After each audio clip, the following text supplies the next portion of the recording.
مسجد کی طرف دل کا لگ جانا یہ خیر کی علامت ہے، رحمت کی علامت ہے۔ نیکی کی طرف جب دل کرے تو سمجھو اللہ کی رحمت کی آواز آ رہی۔ یہ دو چیزیں ہیں کہ دونوں آوازیں آتی ہیں، نفس و شیطان کی طرف سے ایک آواز آئے گی اور ایک مالک کی طرف سے آواز آئے گی۔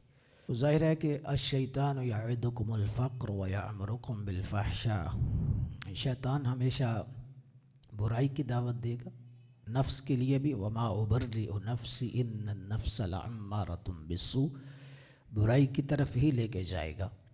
شیطان اور نفس کی آوازیں ایک جیسی ہوتی ہیں لیکن ان میں فرق ہوتا ہے، اس میں تفصیل طلب بات ہے، لیکن برائی کی طرف ہی آواز آتی ہے، شیطان کی بھی اور نفس کی بھی۔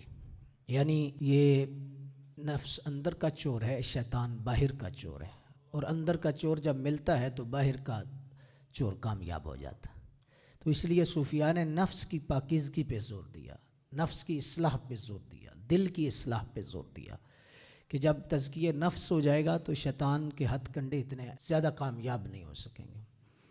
تو اس لحاظ سے جو آواز ہے شیطان کی اور نفس کی یہ برائی کی طرف آتی ہے، لیکن جو اللہ کی رحمت کی آواز ہے، اللہ کے کرم کی آواز ہے، وہ مسلسل دل میں اٹھتی ہے، آتی ہے، داعیہ پیدا ہوتا ہے، دعوت آتی ہے۔